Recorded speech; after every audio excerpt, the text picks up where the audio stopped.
आज हम बहुत ही special topic के बारे में बात करेंगे जिसके बारे में अवेयरनेस पूरी तरह से अब तक हुई नहीं है। मैं बात कर रही हूँ डिप्रेशन की। जी हाँ, जितना ये वर्ड छोटा है उतनी ही गहरी ये प्रॉब्लम है, तो इसके बारे में आज हम बहुत कुछ जानेंगे। Welcome on MG 90.8 FM। This is RJ Manisha with you and फिलहाल मेरे साथ है doctor Amol Pathikar sir. Hello sir. Hello, how are you? I am good, how are you? Great doing. Alright, so sir is neuropsychiatrist and de addiction. Sir आज हम again एक topic को हम पूरी तरह से discuss करने वाले हैं। तो डिप्रेशन ये एग्जैक्टली क्या होता है सर, इस बारे में हमको डीपली समझाइए पहले तो। डिप्रेशन हा एक मानसिक आजार आहे आणि त्याच्यामध्ये आपल्याला म्हणजे तो आहे मूडशी संबंधित. त्याच्यामध्ये आपला मूड आपल्याला सॅड होतं, नैराश्य येतं, उदासपणा वाटतो, आपल्या आवडीनिवडीच्या गोष्टीमध्ये पण आपलं मन लागत नाही आणि मग चिंता वाटते, ताण येतो, झोप येते किंवा खूप खूप जास्त झोप येते किंवा बिलकुल झोप येत नाही, ओव्हर थिंकिंग होती. ह्या सगळ्या गोष्टीला आपण म्हणतो डिप्रेशन. तर आणि हा मूड डिसऑर्डर आहे आणि हा कोणत्याही एज मध्ये म्हणजे आपण म्हणतो की युजली मिडल एज लोकांमध्ये हा पहिले जास्त व्हायचा आणि याची सुरुवात व्हायची ऍडोलसंट एज मध्ये, म्हणजे 17-18 वर्षापासून नंतर व्हायचं. पण आता आजकाल तर मी लहान मुलांमध्ये पण पाहतोय, म्हणजे 9 आणि 8, 9, 10 वर्षाच्या मुलांमध्ये पण डिप्रेशन आजार आजकाल आपल्याला दिसून येतो. Yes, absolutely. मग याचे सिम्पटम्स काय असतात, ओळखायचं कसं की आपण डिप्रेशन मध्ये आहोत? ओके, आता डिप्रेशन म्हणजे काय, मी जसं सांगितलं की त्याच्यामध्ये आहे ना सतत उदासपणा, सतत म्हणजे त्याच्यात करमत नाही, आपल्या आवडीनिवडीच्या गोष्टीमध्ये मन लागत नाही, चिडचिडपणा वाढतो, कुठल्या गोष्टीमध्ये आपल्याला त्याचा कॉन्फिडन्स कमी होतो, इतका उदासपणा वाटतो की कधी कधी हे आयुष्य नकोसे वाटतं आणि त्याच्यामध्ये आत्महत्येचे विचार येणं. आणि डिप्रेशनच्या सिरियस पार्ट मध्ये तर आत्महत्या म्हणजे करण्याचा प्रयत्न पण करतात लोक आणि आत्महत्या आपण जे सुसाइड्स वगैरे पाहतो हे सगळे मोस्टली डिप्रेशन मधून आलेलं असतं. Yes. So this is depression. आणि आता डिप्रेशन आपण पण कसं आहे ना, डिप्रेशन आपण खूप कॉमनली वर्ड वापरतो, म्हणजे मला डिप्रेशन आलं, छोट्या छोट्या गोष्टीला आपण सांगतो ना की अरे मला तर ना डिप्रेशनच आलं, अरे मला ना हे छोटी गोष्ट आपल्या मनासारखी नाही झाली की मला डिप्रेशन आलं किंवा मला ताण आलं तर मला डिप्रेशन आलं. पण ऍक्च्युली आहे ना, डिप्रेशन आजार आणि डिप्रेशन अवस्था हे दोन भिन्न गोष्टी असतात. राईट.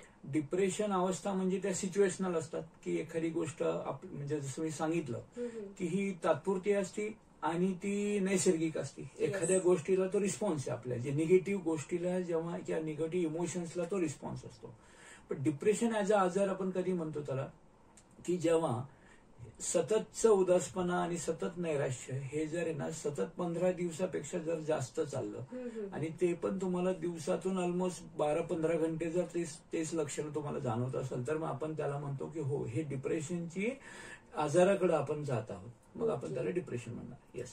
All right. मग हे डिप्रेशन डीप सॅडनेस पेक्षा वेगळं काय असतं यामध्ये?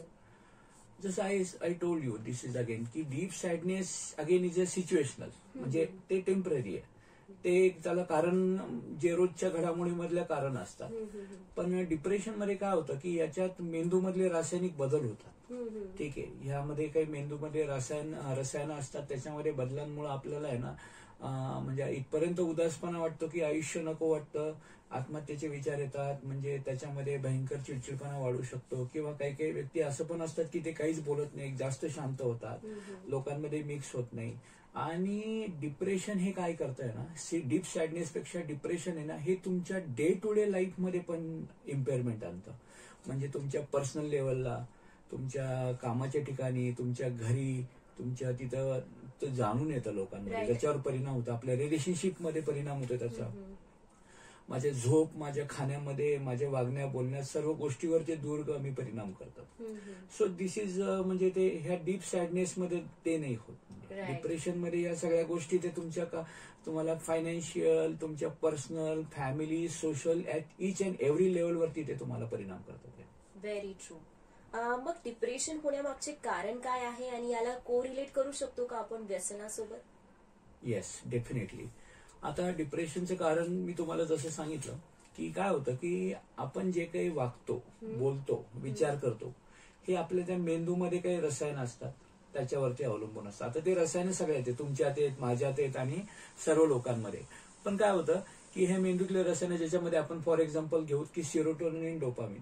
आता हे सिरोटोनिन जर समजा कमी झालं किंवा डोपामिन जर कमी झालं तर त्याच्यामुळे काय होतात की आपल्याला सतत उदासपणा वाटतो, चिंता वाटते, ताणतणाव येतो, दडपण येतं, आत्महत्येचे विचार येतात, चांगल्या आपल्या आवडीनिवडीच्या गोष्टीमध्ये पण आपल्याला म्हणजे त्याच्यामध्ये आपल्याला रस राहत नाही.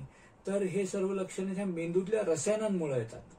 आता हे रासायनिक लेवल याच्यात बदल का झाले म्हणजे मेन आपण त्याच्या कारणाकडे जाऊ. आता मी तर तुम्हाला खूप बेसिक कारण सांगितलं, पण आता मेन रिझन काय की असं काय झालं की हे मेंदूतले रसायन हळूहळू कमी झाले. त्याच्यामध्ये पहिले येतं ताणतणाव. ताणतणावामध्ये काय की आता स्ट्रेस, खरंच तुमच्या आयुष्यामध्ये काहीतरी घडलं, एखादी घटना घडली, डिवोर्स झाला, ब्रेकअप झालं, किंवा आपण म्हणतो की लाईफमध्ये काही गोष्टी माझ्या आयुष्यात नीट चालत नाहीये, तर काहीतरी आयुष्यात घडलं म्हणजे त्याचा मला ताण आला, तेव्हा होतं हे. दुसरं की ताण असं काही घडलं नाहीये, ताण पण माझा स्वभाव आहे ताण घेण्याचा, म्हणजे मला ताण लवकर येतो आणि मी काही काळांपासून तो ताण घेण्याचा माझा स्वभाव असल्यामुळं नंतर हळूहळू हे रासायनिक बदल परत होऊ शकतात. तिसरं असतं की ताण थोडाच आहे पण रोजचाच आहे, जसं एखाद्याचा जॉब असतो किंवा आपल्या छोट्या मोठ्या घरामध्ये ताण असतो, फॅमिली कॉन्फ्लिक्ट असतो, घरात समजा एखादा व्यसनी व्यक्ती आहे त्याच्या वाईफमध्ये, मुलांमध्ये तो ताण असतो की असं खूप त्यांना तो रोजचाच आहे, परसिस्टंट आहे आणि लॉंग टर्म आहे. त्या लोकांमध्ये पण मग हे नंतर कालांतराने बदल होतात, मग त्याच्यात ताणतणावाचा रोल येतो.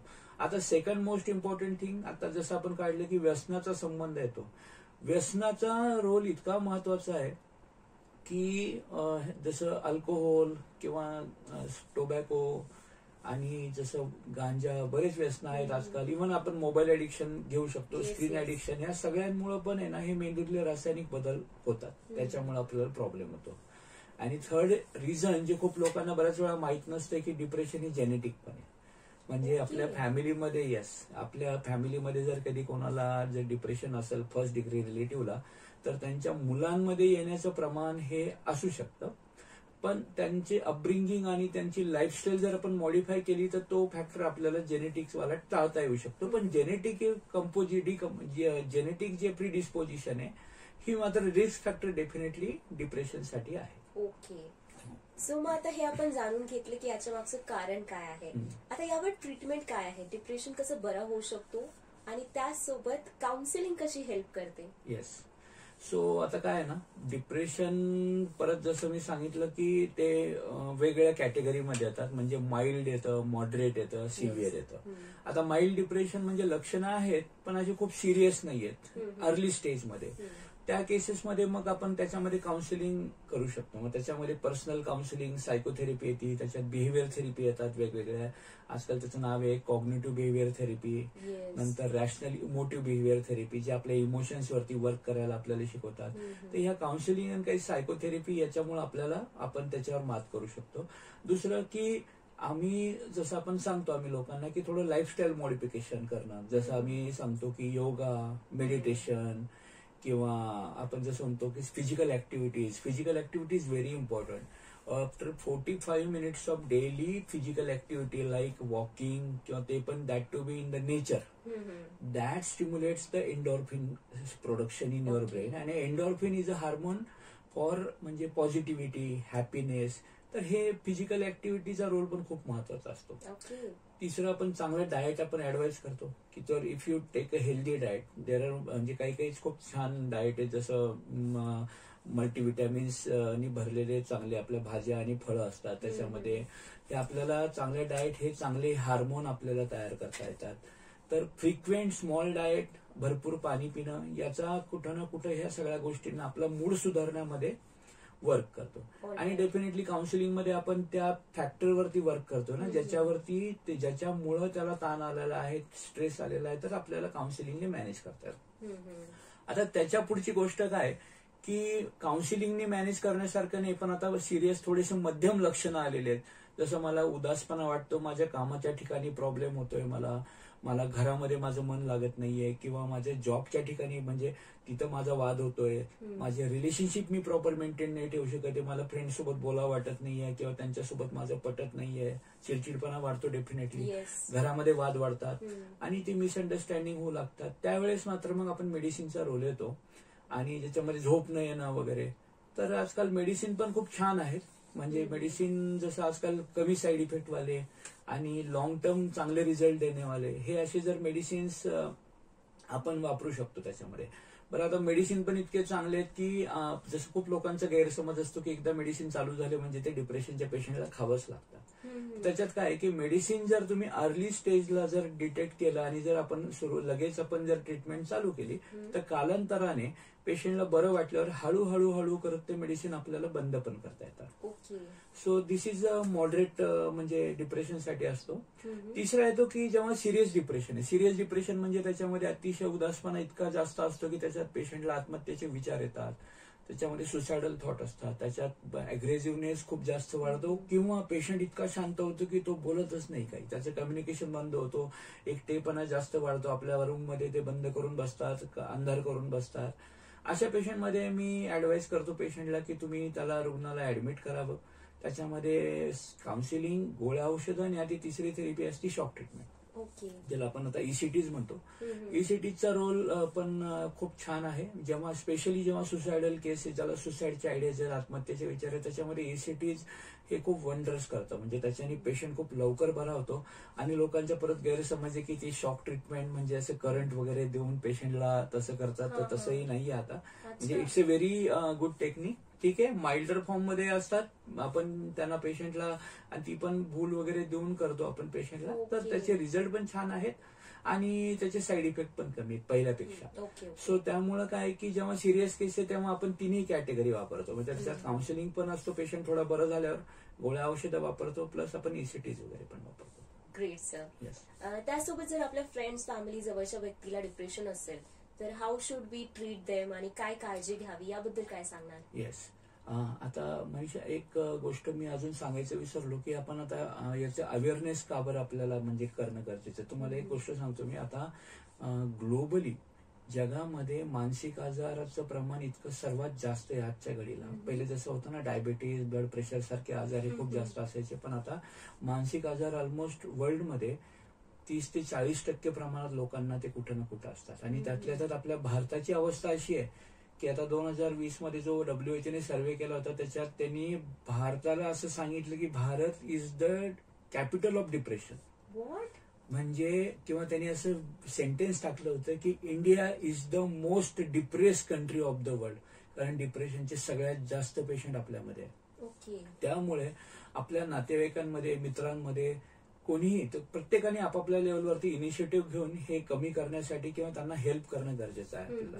तर मग त्याच्यात आपण काय करतो की समजा आपल्या लक्षात आले की आता माझ्या फॅमिलीला किंवा यांना आहे, तर आपण त्यांना पहिलं तर प्रोफेशनल हेल्प घेऊ. त्याच्यासाठी एक तर आपण जसं मी सांगितलं की आपण काउन्सिलरकडे जाऊ किंवा जर लक्षणं थोडी जास्त असेल तर डेफिनेटली मग आपण मानसोपचार तज्ञ किंवा सायकेट्रिस्टकडे जाणार.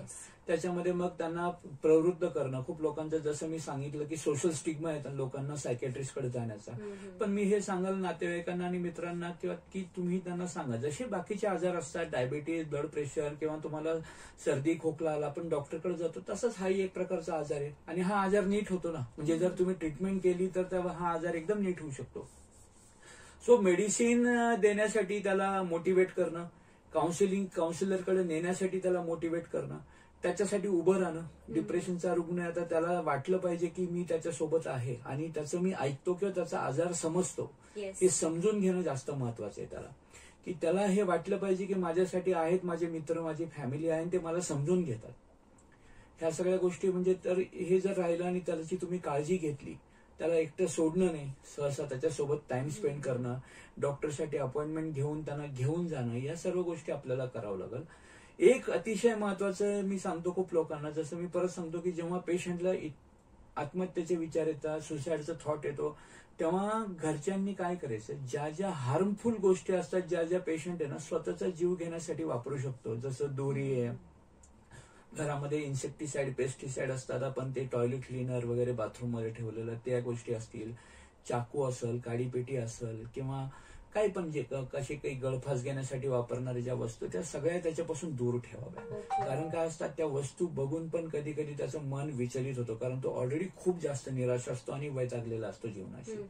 सो ह्या गोष्टी थोडंसं नातेवाईकांनी आणि मित्रांनी लक्ष ठेवणं. सर्वात महत्वाचं मी परत सांगाल की टेक हेल्प, म्हणजे मदत घ्या. डॉक्टर्स आहेत, तुमचे नातेवाईक आहेत, तुमची फॅमिली मेंबर तुमच्यासाठी उभे आहेत, तर तुम्ही पहिले मदत घ्या. आणि माझ्यासारखे सर्व मानसोपचार तज्ञ याच्यामध्ये खूप ऍक्टिव्हली अवेअरनेसचं काम करत आहेत आणि सर्वच जण मेहनत करतायत. कारण काय की आता ही इट्स पॅन्डेमिक आलाय. आता डिप्रेशनचा एक पॅन्डेमिक आलाय, एन्झायटीचा, मानसिक आजारांचा पॅन्डेमिक. तो आजकाल म्हणजे दर तिसऱ्या किंवा चौथ्या व्यक्तीमध्ये हे लक्षणं कुठल्या ना कुठल्या प्रकारात आणि लाईफमध्ये कधी ना कधी हे या फेजमधून आपण जातो. त्यावेळेस त्याची मदत घेणं जरूर गरजेचं आहे. All right. Again thank you so much sir. It is again very valuable information. आपने बहुत इंपॉर्टेंट बातें भी बताई, जैसे वो सर्वे की बात मुझे फर्स्ट टाइम पता चली थी. So thanks a lot once again. And you guys please follow this instruction and stay tuned to MJ 90.8 FM. साथ है तो बात है.